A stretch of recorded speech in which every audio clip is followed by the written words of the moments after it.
Bakit nga ba kahit sobrang liit at sobrang hina ng bansang Pilipinas ay hindi ito basta-basta masakop ng China? Kahit pangalawa sa pinakamalakas na bansa ang China. Pakinggan, panoorin po natin itong video na to na mula po kay Mr. Pantas.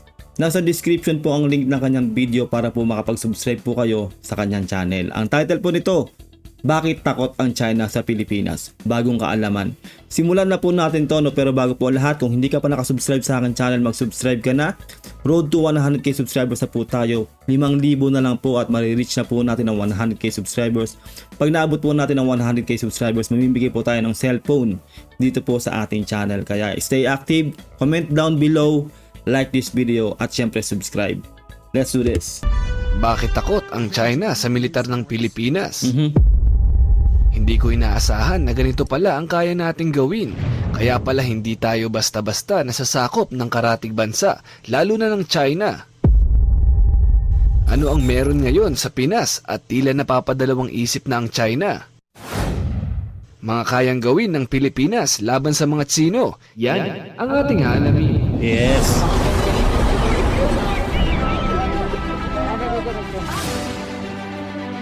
Subscribe po kayo kay Mr. Pantas. Matagal nang umaaligid ang China sa teritoryo ng Pilipinas, pero bakit hindi nito tuluyang sinasakop ang ating bansa? Parang David versus Goliath. Tama. Kailangan talaga nating magpakita ng tunay na tapang para hindi tayo basta-basta apihin. Alam ng China na kayang gawin ng lahat ng Pinoy kahit anong mangyari, mapagtanggol lang ang sariling bansa. Kaya tila nag-iingat na ito sa ginagawa nilang pambubuli. Unang katangian ng Pilipinas kung bakit takot ang China ay ang pagiging matalino natin. Mabusising pag-iisip sa bawat galaw ng ating militar. Tama. Alam ng Pilipinas na may International Maritime Law. Ang lahat ng bansa ay dapat sumunod dito, pero ang China, napakarami ng counts ng paglabag dito. Dokumentado lahat ng Pilipinas ang ginagawang pangharas ng China. Hanggat hindi lumalabag ang Pilipinas sa International Maritime Law, ay kapanig nito ang ibang bansa gaya ng US. Ganon katindi ang Pilipino. Lalong-lalo na siyempre ang ating pinuno ngayon ay si Pangulong Bongbong Marcos. Kasi nga, hindi tayo basta-basta gumagawa o sumasabay sa ginagawa sa atin ng China na pambubuli nila. Tayo po ay, yung mga galaw po natin sa West Philippine Sea ay naaayon po sa international law. Lalong-lalo na po sa UNCLOS, no? Sumusunod po tayo sa UNCLOS. Samantalang nga, itong ang China ay lumalabag sa lahat ng international law. Hindi po nila nire-recognize yun. Hindi po nila nire-respeto ang international law. Kaya tama po yung sinasabi dito ni Mr. Pantas na marami na pong sanction, marami na pong violation ang China. Kaya hindi po tayo basta-basta pwedeng galawin ng China dahil po sa ganong sitwasyon nila. Australia, Taiwan, South Korea at Japan. Kung baga, ano't ano man ang mangyari, magkagipitan man ay siguradong may alyansa tayong papanigan. Tama. Ikalawa, ang hindi paggamit ng dahas. Yes. Matapang ang ating mga sundalo pero mas pinipili nilang maging mapayapa ang ating bansa kaysa gumanti ng dahas laban sa China. Yun nga lang ay may negatibo itong epekto dahil pataas ng pataas ang bilang ng mga mangingisdang Pinoy. Tama. Ang itinataboy sa sarili nating karagatan. Yun lang ang negative nun na pag hindi talaga tayo pumapalag, real talk, yung ating mga ordinaryong mamamayan, lalo ang ating mangingisda dyan sa Bao de Masinloc, sila po ang tunay na nahihirapan. Pero ngayon po, no, tong January, nakita naman po natin yung improvement. Talagang tinataboy na natin yung mga Chinese vessel dyan sa ating teritoryo. Hindi na po hinahayaan talaga na basta lang sila pasok ng pasok sa ating EEZ. At sinisikreto na rin po natin ang ating mga galawan dyan sa West Philippine Sea o dyan sa ating EEZ. Kaya hindi na po basta-basta tayo na i-intercept ng mga Chinese vessel. Di tulad po last year na talagang lahat po ay ina-announce natin, kaya nakaabang na agad yung mga Chinese vessel dyan sa ating EEZ. Hindi tuloy natin nagagawa ng basta-basta ang ating mga resupply mission at kung ano pa pong gagawin natin dyan sa ating EEZ. Kaya maganda na po yung nangyayari po ngayon tong pagpasok po ng 2025. Kung susuriin natin, ay China talaga ang numero unong dahilan kung bakit may tensyon sa Southeast Asia. Tama. Isipin mo yon, ni hindi parte ng Southeast Asia ang China. Tama. Pero siya ang dahilan kung bakit may tensyon sa ating rehiyon. Ganid kasi ang kanilang leader, no, na si Xi Jinping. Lahat po yan sa Indo-Pacific o dyan sa West Philippine Sea ay gusto niyang sakupin. Dahil nga dun sa kanilang imaginary 10 dash line na sila lang ang naniniwala. hindi nga sila naniniwala sa sinasabi ng international law, hindi sila sumusunod doon. Talagang pati international law ay wala silang pakialam, no? Lalong-lalo na po yung UNCLOS. Kaya wala po talaga silang katiting na karapatan na isakupin po ang buong West Philippines Sea na talagang iniisip nilang kanila daw lahat. Lahat po ng bansa sa Indo-Pacific ay pumapalag talaga sa China dahil mali po sila. Tayo po yung nasa tama kasi tayo po yung sumusunod sa international law at hindi ang China. Ito ang 9-dash line na kiniklaim ng China. Kanila raw ayon sa kanilang mga ninuno. Actually, 10-dash line na yan, no? Explain na natin yan. Ito ang kanilang bansa. Ito ang Brunei, Malaysia, Vietnam, Taiwan at Pilipinas. At lahat ng karagatan ng 5 bansang ito ay inaangkin ng China. Grabe. Hindi naman siya masyadong gahaman. Opo. Pati nga yung kabilang side ng Taiwan ay kanila rin daw. Isa sa mga dahilan kung bakit gustong-gusto ng China ang ganito kalawak na karagatan ay dahil naglalaman ito ng 190 trillion cubic feet ng natural gas at 11 billion barrels ng langis. Ganid talaga itong si Xi Jinping.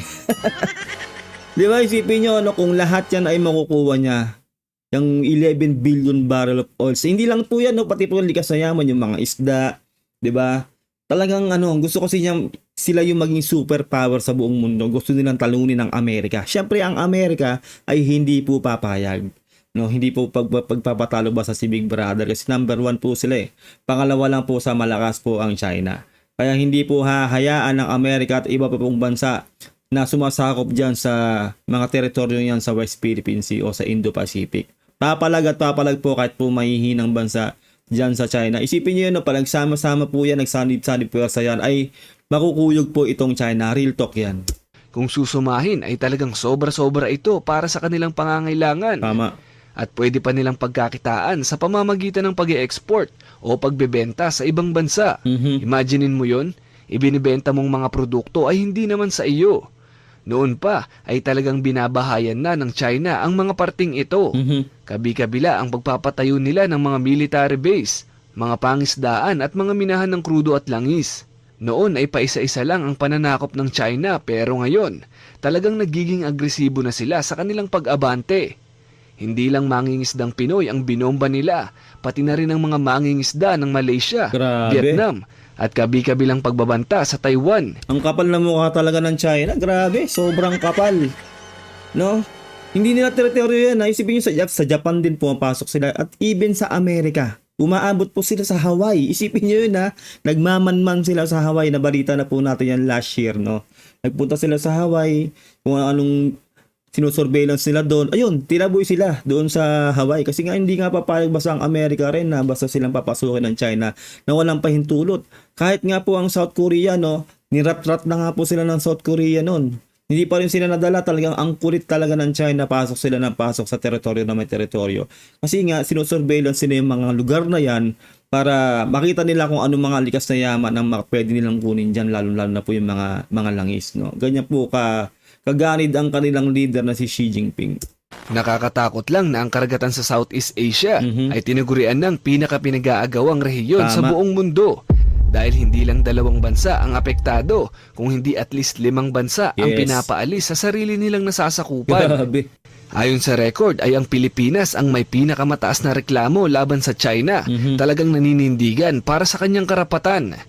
Marami akong nakikitang hate comments sa ating gobyerno at pati na rin sa ating mga Navy at mga Coast Guards na duwag daw. Bakit daw hindi gumanti? Bakit daw pumapayag na bulihin lang tayo ng China? Kasi nga ang strategy nga talaga natin Pangulo, no, ay ang sumunod tayo sa international law. Kasi ganun po yung ginagawa ng China talaga. Pinoprovoke tayo na tayo po ay gumawa ng kahit isang marahas na hakbang tungo sa kanila. Para po babalik ta rin tayo ngayon ng China at magkakaroon sila ng dahilan talaga para tayo ay atakihin o talagang bombahin tayo, no? Pero hindi po basta-basta mangyayari yon dahil ang ating pong leader ngayon si Pangulong Bongbong Marcos ay ginagamit po ang utak. Ngayon po, medyo po nararamdaman na natin na meron na po tayong makinarya para itaboy talaga sila. Nakikita na po natin na matindi na po yung presence natin dyan sa ating EEZ. Na hindi po tulad last year na talagang ginawan tayo ng karumal-dumal talaga na hindi maganda ng China. Ngayon po talaga ay mararamdaman natin pumapalag na tayo kahit papano. Hindi man sa paraang ginagawa sa atin ng China lalo po nung last year ay nararamdaman po talaga natin na tayo po ay meron na po pangil ngayon na pumapalag na talaga tayo. Sa totoo lang mga kapantas, Pilipinas lang ang may lakas ng loob na humarang sa barko ng China. Ang ibang bansa kapag tinataboy sila ay agaran silang umaalis. Di gaya natin na makailang beses ng binomba at binangga pero nananatili pa ring matatag. Yan ang pusong Pilipino, tandaan nyo yan. Palakpakan po natin ang ating mga PCG Armed Forces dahil hindi po biro ang kanilang sinusuong sa araw-araw na pagbabantay dyan sa ating EEZ. Napakahirap po niya kasi tayo po nandito lang tayo sa bahay, magko-comment lang tayo, ganun po yung natin eh. Pero sa akin po sana kahit po nandito po tayo sa social media, suportahan na lang po natin ang ating Pangulong Bongbong Marcos at ang ating gobyerno ngayon dahil tayo po ay nakakaramdam ngayon ng matinding pagtaas ng moral sa ating presidente dahil tayo po ay lumalaban kahit papano. Hindi po tulad dun nakaraang administrasyon na halos maging probinsya na tayo ng China. Real talk po yan. Alam na alam nyo po yan. Hindi biro ang tungkulin ng ating mga Coast Guard at Tama. Navy. Marapat lang sa videong ito ay bigyan natin sila ng pasasalamat. Yes. Sa araw-araw na trabaho nila ay matagumpay nilang napipigilang mag-advance ang China. Hindi tumitigil ang mga barko ng Pilipinas sa pagronda kahit anong mangyari. Yes. Kahit bombahin pa ang mga ito. Talagang matigas ang ating mga bantay dagat na kinaiinis ng mga Tsino dahil hindi nila magawa ang gusto nila. Tama. Ilang taon nang ini-intimidate ng China ang Pilipinas sa karagatan pero hindi naman tayo natatakot. Kaya naman, palaki ng palaki ang mga barkong pinapadala ng China sa Pilipinas gaya na lang ng isang ito. Ang China Coast Guard 5901 patrol vessel. Ito ang pinakamalaking barko ng Coast Guard sa buong mundo na pagmamayari ng China. Tama. Tinagurian itong The Monster. May bigat na 12,000 tonelada. Lagi itong hinaharang ng China sa pinag-aagawang teritoryo pero ang Pilipinas ay hindi natitinag. Talagang David and Goliath talaga. Palakpakan nga po natin ulit ang ating mga Sadatang Lakas at ang PCG at lahat po ng mga humaharang dyan sa China dyan sa ating sa ating EEZ dahil hindi po talaga biro ini-intimidate talaga tayo lalo po nung monster ship po nila na yan pero hindi po talaga tayo nagpapatinag at patuloy po tayong nagmamanman at nagbabantay talaga dyan sa ating teritoryo kasi po sobrang tikas po talaga ng ating mga PCG Armed Forces hindi po tayo papatinag kahit may malalaki pa silang mga ganyan. Unang-una isipin nyo yun nga lang pong pinahiram sa ating Typhoon missile system ay umaalma at umiiyak na po itong China. Paano pa kaya kung talagang magkakaroon pa tayo ng magagandang barko? Yung Miguel Malvar po, parating na po yun, yung ating barkong in-order galing sa South Korea. At syempre po, madadagdagan pa po yung mga ating mga missile system, malamang, ay lalong iiyak itong China. Manggagalaiti yan dahil po hindi po talaga sila makapenetrate sa ating EEZ. Ang mga Chinese ay may tradisyonal na kasabihan, patayin ang manok para matakot ang unggoy. Ito ay bahagi ng kanilang kultura na ang ibig sabihin ay dapat patayin o atakihin ang mga maliliit para matakot ang mas malaki. Ang tinutukoy dito ay ang alyansa ng Pilipinas at ng Amerika. Ay nako, hindi nila kakayanin nako. Unang-una yung Amerika na lang, lalo ngayon yung presidente nila, yung na-re-elect na si Donald Trump. Ang China ang dahilan kung bakit bumitaw ang Amerika sa World Health Organization. Gagawan po natin ng reaction video yan, kasi po napakamahalagang topic po yan kasi po apektado po ang buong mundo sa pagbitaw ng Amerika sa World Health Organization o sa WHO. Kaya China po ang dahilan.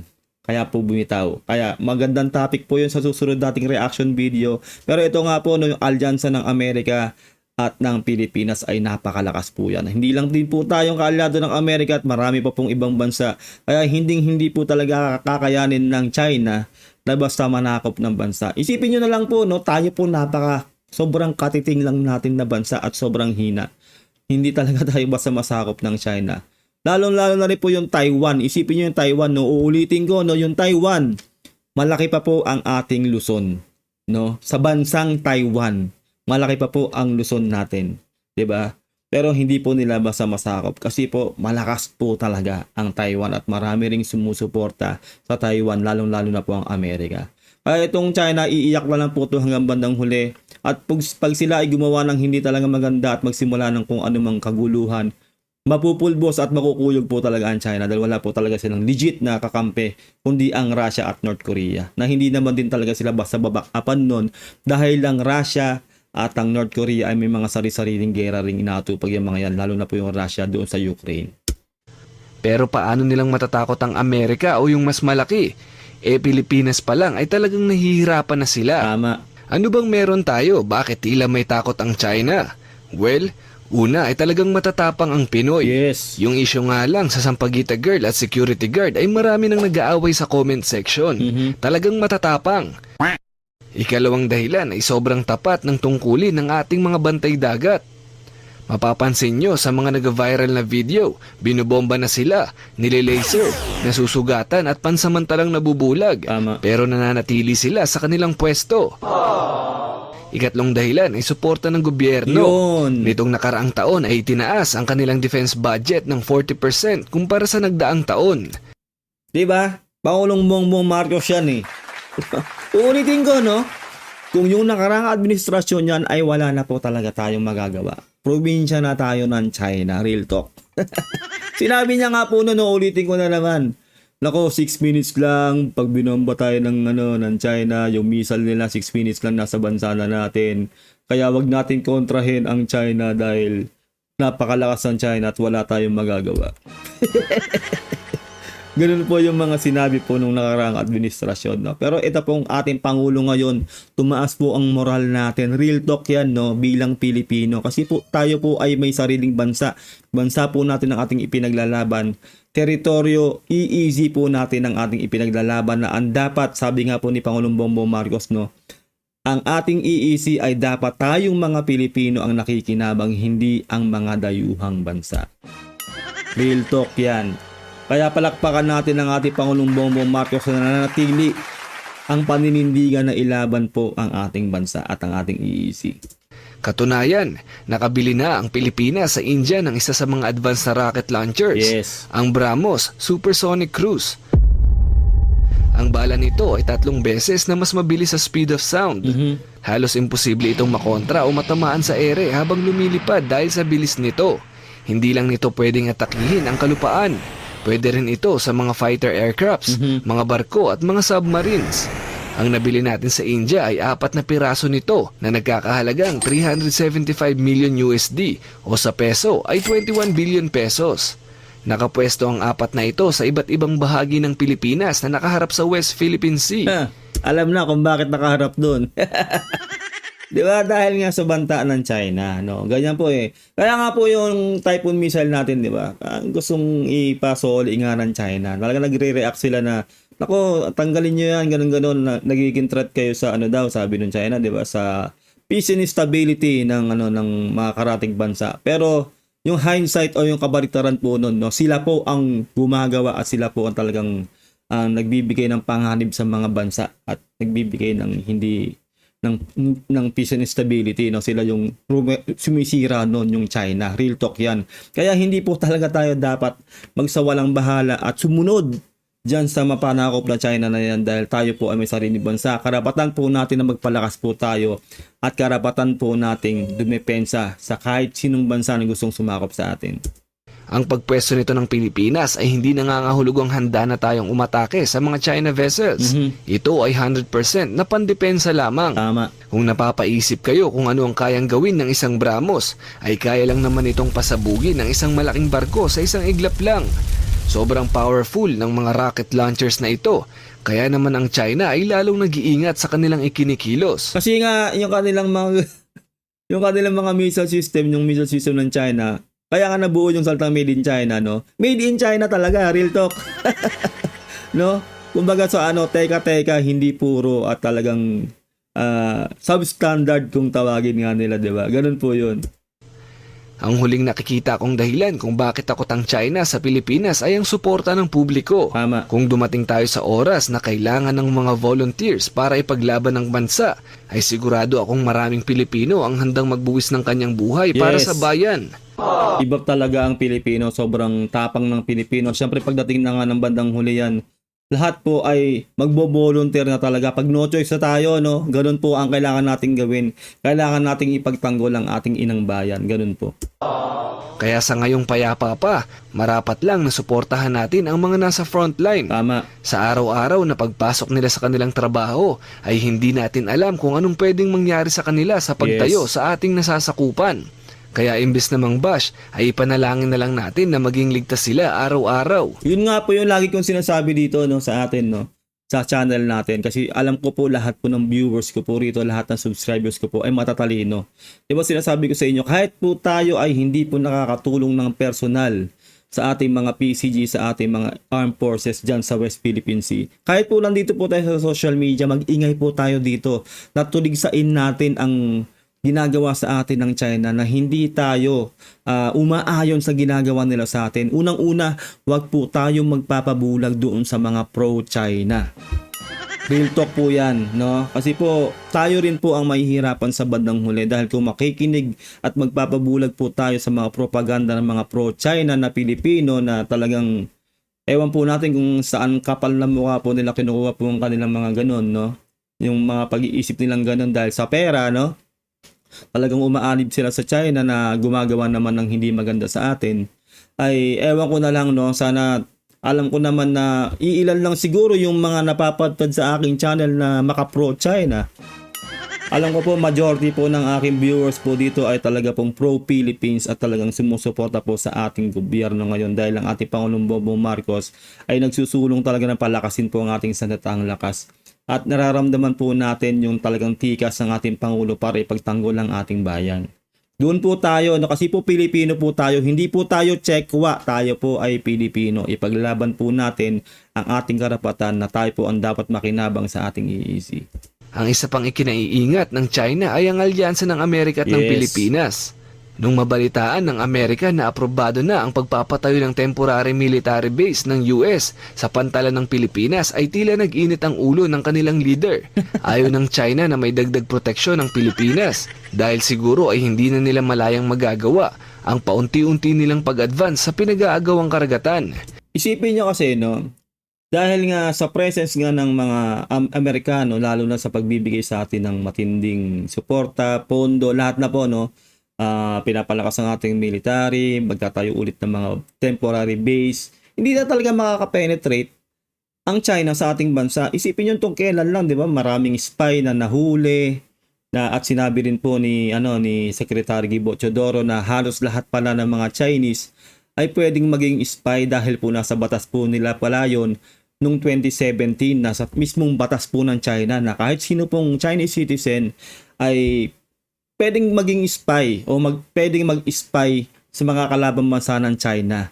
Kasi po nasa batas po nila yun. Kaya hindi po tayo pwedeng basta magtiwala sa mga banyagang Chinese. Na although yung iba, alam po natin na legit na gusto lang maghanap buhay o mag-invest sa ating bansa. Pero hindi pa rin po talaga. Kailangan po maging skeptical po tayo. Lalong-lalo po, meron tayong sigalot between China nowadays. Ikaw Kapantas, ano ang iyong palagay sa isyong ito? I-comment mo sa ibaba. Yes. Yun lamang po para sa video ito. Ayun lang po, no. Nagawan po natin ng reaction video. Napakagandang video na to ni Mr. Pantas. Mag-subscribe po kayo sa kanyang channel bilang suporta po sa kanyang channel. At syempre napakaganda po ng kanyang video ang ating napanood. Comment down below kung anong saloobin mo sa napanood nating video. Huwag mo rin sanang kalilimutan na mag-subscribe sa aking channel para ma-update ka kapag naglalabas tayo ng ganitong reaction video. 5,000 na lang po, no, maabot na po natin ng 100k subscribers. Mamimigay po tayo ng cellphone kapag po naabot po natin ng 100,000 subscribers. See you all. Ingat po kayo lahat. God bless and peace out. Bye.